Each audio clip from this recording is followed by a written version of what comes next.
Yo!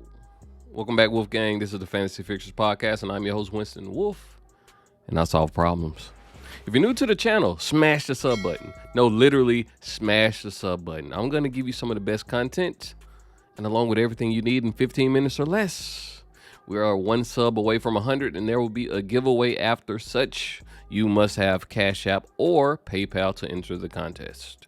We will review what we learned from Week 6 and the best waiver wire picks for Week 7. All right, let's start with the Philly versus the Cowboys. It's funny how one game can change everything. Just last week, Cowboys fans were screaming for Dak not to come back. After this game, they wanted to know how soon Dak could come back. Cooper Rush certainly did his job by keeping the boat afloat over the last 4 games, but don't tell me he's better than Dak Prescott.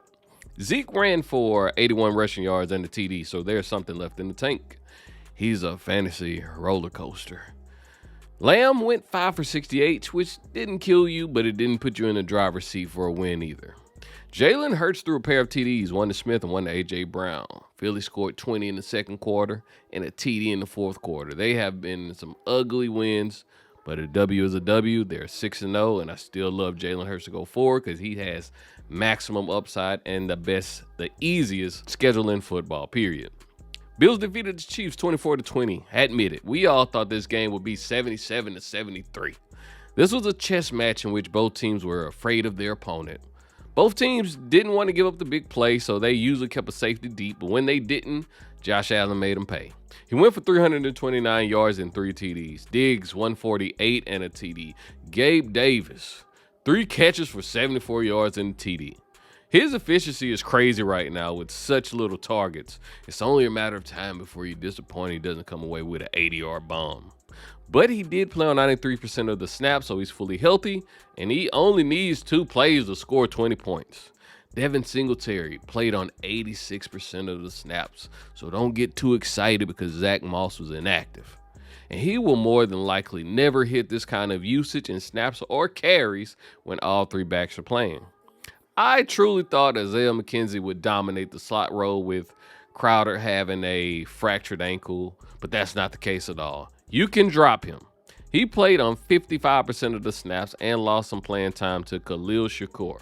Yeah, I don't know who he is either. I love slot receivers. I hate slot receivers that are sharing time. So drop McKenzie ASAP Rocky. On to the Chiefs. Juju is the winner here, going for 113 yards. So he scorched your bench because it's unlikely you started him. He did lead the wide receiver room by playing on 88% of the snaps. That's what you love to see. I can't say it's time to insert him back in your lineups because I need more than one game before you can get my trust and my love. I told y'all to sell high on CEH, but no one listened. It's only so long you can be efficient on 12 touches. The law of averages will come back to bite you like Cujo. 9 carries for 33 yards. CEH had 28 snaps. McKinnon had 29 snaps. And Pacheco with 10 snaps. It's TD or bust. Well, for CEH. Kelsey was Kelsey. The Rams 24 to the Panthers 10. All you can say is at least CMC got busy, because the rest of this offense is an abomination. I traded DJ Moore for a napkin with Steve Simmons' autograph. My dog thought it was homework, so he ate it, and I still feel good about the trade. I get Robbie Anderson's frustration. He's basically Usain Bolt with the helmet on, just running useless routes at full speed. CMC, he probably won't be with the team much longer, but any team he gets is an upgrade. The Rams just aren't the same. But at least they didn't throw the ball to Kupp 92 times and got someone else involved for a change. There's no way you still have Allen Robinson on your team. I don't care if he was your 4th round pick and he scored a TD. Henderson is the new shiny toy in the backfield. He's going to be a flex play, but he needs a TD not to kill you weekly because this offensive line isn't good enough to catapult him into the RB2 territory or conversation. I can't wait to hear why Cam Akers is done. Seahawks 19 and the Cards 9. Along with that, I can't see if DeAndre Hopkins is the missing link for this offense, because it's no way the Seahawks should have held them to 9 points. This is the same Seattle defense that gave up 45 to the Lions, 32 to Andy Dalton Saints. All the cards were bland, and Marquise Brown was sporting a walking boot. So more to come with his status. I think the entire fantasy community thought this was a smash start for Eno Benjamin, considering Connor Williams, James Conner, and Darrell Williams were out with injuries. Seattle is the 31st ranked against the run, but had no problem slowing Eno Benjamin down on 18 touches. Crazy. Seahawks, Geno turned back into a pumpkin by putting up 197 yards and no touchdowns. Ken Walker put up 97 yards and a TD for his first career start, and it looks good. Locking and Metcalf combined for 4 catches for 50 yards. Just write it off as just a bad game. Atlanta 28, San Fran 14. How did the Falcons win handedly while only throwing the ball 14 times? Good luck trying to figure out which Atlanta running back to start. They pretty much split 50-50 between Tyler Algier and Caleb Huntley. Kyle Pitts finally scored a TD. Rejoice. He was on the verge of killing you again by only putting up 3 catches for 19 yards. But what do you expect when Atlanta is treating Mariota like PJ Walker? Whatever you do, don't pass the ball. That's what they have to be telling him. We all thought the 49ers were going to run all over the Falcons like somebody trying to put out a fire with their shoes. Jeff Wilson killed you, and I hate their next 2 matchups, so you might have to pivot here if you have better options. But they play the Chiefs and the Rams before their bye week. Debo and Kittle both had solid days, and Ayuk came away with 2 TDs. Don't go chasing it. It's a mirage. Elijah Mitchell could be back after the bye, so if you have an IR spot that you're not utilizing, now is the time. But Elijah Mitchell stays hurt, so temper your expectations like you do when receiving gifts for Father's Day. Jets 27, Green Bay 10. The last time the Jets beat the Packers in Lambeau was 2006. Zach Wilson was 7 years old. Gas was $2.59, and Pluto was a planet. Breece Hall is carrying this team. I'm starting to think he was worth the 3rd rounder, even if it took time for him to own this backfield. Are the Jets' defense real? They made Rodgers look like PJ Walker. You can cut everybody outside of Breece Hall on this New York Jets offense. It's over. It looks like everything is wrong with the Green Bay offense. Bad running game, bad hair, mediocre receivers, and an average offensive line. And I don't own Rodgers in any of my leagues, and I'm super thankful. But I'm looking for a QB with some upside if I was the owner. He missed Devontae Adams like I missed cake. Robert Tonyan had the audacity to put up 10 catches for 90 yards after I released him. Do not release Romeo Doubs. He has still played 99% of the snaps and had 9 targets. They equal basically nothing, but he's still a good wide receiver in this offense. They have to get it clicking at some point. Bengals 30, Saints 26. Burrow donned the Jamar Chase National Championship jersey pregame, and all my fears were gone, like seeing a headless Michael Myers. Rule of thumb, if the QB is wearing a shirt or a jersey of his receiver, you start that player with full confidence. I don't care if it's PJ Walker sporting a DJ Moore jersey, you start him. If Jamar Chase gave my team another 12-point performance, I was trading him to the Arizona Cardinals with Robbie Anderson. Burrow went for 300 yards and 3 touchdowns. Chase had 132 and 2 in the same place where the 2 won a national championship at. It was good to see Mixon get in the end zone as well. When it comes to the Saints, is Kamara back? This is back-to-back games of him looking like his former self by putting up 99 yards on the turf. I think everyone was expecting the Saints to lose here, which literally with no wide receiver presence. Olave will be the only healthy receiver to play on Thursday night against the Cards. Seems like Michael Thomas is never going to get back on the field. Andy Dalton has a back injury. I'm just waiting to see if they can put Taysom Hill at QB so I can put him at tight end on my team. The Colts 34 and the Jags had 27. Is Etienne moving towards being the feature back here? He's outperformed James Robinson for 2 weeks in a row. They split the carries 10-11 against the Colts, and Etienne ran 14 routes to Robinson's 8. Kirk did little to nothing outside of the TD scored. He had 4 receptions for 24 yards. I still like Kirk going forward and hoping to still buy him low because he has to bounce back with their schedule. It is amazing. Deion Jackson destroyed your waiver wire. I picked him up in the league just so my opponent wouldn't start him. I sat him, but luckily I got the win. Sometimes your best offense is defense, But Jackson had 10 receptions for 79 yards, and he scored a TD. This should be super encouraging for you Taylor owners, in which you're holding on to any hope at this point. Michael Pittman, 13 grabs, 134 yards.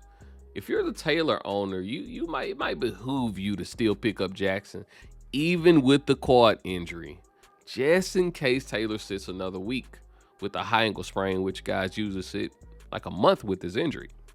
Patriots 38, Browns 15. Bailey Zappi either hates Mac Jones and wants his job, or he thinks he's a starter in this league. The 4th-round rookie couldn't care less about being on the big stage. Zappi went 24 for 34, 309 yards, and 2 touchdowns. And the Browns should be ashamed. But can he usurp Mac's job is the question. I really don't know. And to say you know what Bill Belichick is thinking is egregious. He doesn't follow the standard rules. Ramondre Stevenson season is what we all wanted. Him to command the entire backfield while putting up 76 yards on the ground and scoring a pair of TDs. This was classic Bill Belichick move in taking away his opponent's best option. Chubb went 12 for 56 yards. Amari Cooper going full Jay-Z, 4 for 44. But he did have the TD on the week. All right, let's get into the most important part of the fantasy, and it's the waiver wire ads. Now, I admit, it's about as dry as swimming in the Sandfield pool in Arizona while drinking peanut butter. The Rams, Bills, Vikings, Eagles are all on a bye this week. The number 1 QB to own is my guy, Matty Ice, 29% on. This is the first time him making this list. But he was the QB2 last week, and his play, it would be about as up and down as a twerk video. But depending on if you own a QB that's on a bye, he should be a good fill-in QB. The Titans are 28th against QBs, and they have allowed the 3rd most fantasy points to QBs thus far. Now, if you don't land Matty Ice, go and get this QB. And that's Jimmy G of the 49ers. I know, they let the Falcons beat them, and it was ugly. But he faces the Chiefs this week, and this will be a contest where he's forced to throw the ball a ton in order to keep up. The Chiefs are 27th to QB, so they're giving up cheeks. The Chiefs have allowed the 4th most points to QBs over the course of the season. I'm banking on garbage time and the fact that they should be in a negative game script. All right, here's a bonus round. Don't pick this guy up, but I need you to monitor the situation very closely. And it's Bailey Zappi of the New England Patriots. Can he take this role for Mac Jones? Usually I would say no chance, but Bill doesn't care about draft capital. He doesn't care if he was a first rounder. That doesn't matter. He only cares about winning. And if Bailey, he looks the part, he may continue to be the starter. He looked super accurate last game. 24 for 34, 309 yards, and 2 touchdowns. And could have had a 3rd TD if Hunter Henry didn't get flagged for illegal touching. So you need to watch this situation closely because he looked good in his 2nd game playing, 1st start. The number 1 running back to own. Well, first of all, I think Jonathan Taylor misses another week. A high ankle sprain is usually a 4 to 6 week absence. And Deion Jackson left this game with a quad injury and didn't return, so he's not a lock to play. So I'm leaving him out of this discussion, but you want whoever's going to get all the touches in this Colts backfield. All right, I didn't think I would ever say this in 2022, but Kenyon Drake is the number 1 guy to add. Well, number 1 running back to add if you're in a pinch. He's 6% owned, and I'm truly hoping this isn't the guy you have to start. J.K. Dobbins didn't play much in last game because he had a setback on arguably the worst field in football last week. I don't know if they pulled J.K. out of precaution or if he had the kind of misfortune that would prevent him from playing next week or this coming week. Drake played all but 6 snaps once J.K. Dobbins was ruled out. I can't see the Ravens rushing the Gus Bus back, who is coming off an ACL tear just like Dobbins, and Justice Hill is dealing with a hamstring injury as well. The Ravens are facing their division foe in the Browns this week. Cleveland's defense has allowed the 4th most points and the most rushing TDs to running backs this year. They are 28th against running backs. The Cleveland defense couldn't stop ice from freezing outside of an igloo. Now, if you're in a super tight spot, I mean in a tight spot like trying to hitchhike in the Bermuda Triangle, then go get Latavius Murray, and he's 15% on. He's starting to feel a lot like Frank Gore at the end of his career, just an old geezer who still can hit the hole and plunge his way to 70 yards after coming out of the grave like the Undertaker. Melvin Gordon was looking like Big Head Rico and Billy on the sideline. Not sure if this was a matter of Gordon being dinged up or the Broncos being tired of his fumbling, which was the reason for him sitting most of this game. He only had 3 carries. But either way, if you have no other option, go get Murray. But if he doesn't score a TD, then he has no upside. This offense is moving fast in the wrong direction. Whenever I watch the next Broncos primetime game, it'll be too soon. No matter if that's next year or next century. The number 1 wide receiver to add is Rondale Moore of the Arizona Cardinals. And I swear, he's on this list every week. He's 46% owned, but I just think he's a great flex play. Marquise Brown is out 6 weeks because of an ankle injury. Rondale had 10 targets last week. His targets have climbed every week from 5 to 8 to 10. I'm mad they made his profile picture of Ant-Man. He's not that small, man. Give him a break. But his numbers have to go up while Robbie Anderson gets acclimated to the system and the playbook. The number 2 wide receiver to add, and I think you should get this guy after claims have went through, and that's Wan'Dale Robinson of the New York Giants. I really think Coach DeBall is telling his team, just keep the game close and I'll handle the rest. They just keep winning. Wan'Dale Robinson only played 15 snaps, but he had 4 targets, 3 catches, and a TD during the 13 seconds that he played. Just about all teams have at least one wide receiver that you can depend on in fantasy. And the Giants have to throw the ball somewhere. You just can't give it to Saquon every single time. They're trying, but you can't. Now, this isn't like the Rondale Moore ad where he's a plug-and-play guy.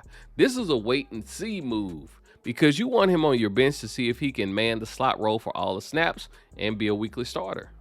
The number 1 tight end to add is Hunter Henry of the New England Patriots. As long as Jonnu Smith is dealing with an ankle injury, I think Henry is the perfect streamer. He's 36% owned. Now, Jonnu did play in this game, but he's basically an offensive lineman wearing the tight end numbers. Smith played on 30 snaps but only ran a route on 5 of those snaps, whereas Henry played on 68 of the snaps while running 29 routes while being targeted 7 times and was a pinky toe away from scoring in the last game. The number 2 tight end to add, and you should do this with extreme caution, but it's Robert Tonyan of the Green Bay Packers. He racked up 10 snags for 90 yards in the last game. I'm really uncertain if this was a result of the game flow or Randall Cobb injury, but tight end is so bad right now that you're just hoping for 8 points, PPR points weekly from a tight end outside of Andrews and Kelsey. And that even goes for Waller right now. The number 3 tight end to add is Daniel Bellinger of the New York Giants. And you can pick him up after the waivers go through. No one is looking for him. He's negative 4% owned, but he played 60 out of the 64 snaps, had 5 targets for 38 yards, and a TD last week. Now, you have to be in a deep league to make this ad, but the tight end landscape has been a wasteland, so he might be worth the ad depending on your roster construction. The number 1 defense to add is the New York Jets. They play Denver next week, and I pray it's not on prime time. And if you watch the Monday night game, you know I don't need to provide any stats as to why they're the number 1 DST to add this week. The Broncos are miserable to watch. This concludes the waiver wire ads of the week. For any questions you have fantasy related, drop them in the comments. I'll be sure to give you a very long reply. If you didn't like this segment, put that in the comments as well, and we can have a discussion. Thanks for listening to the Fantasy Fixers podcast, and I'm out.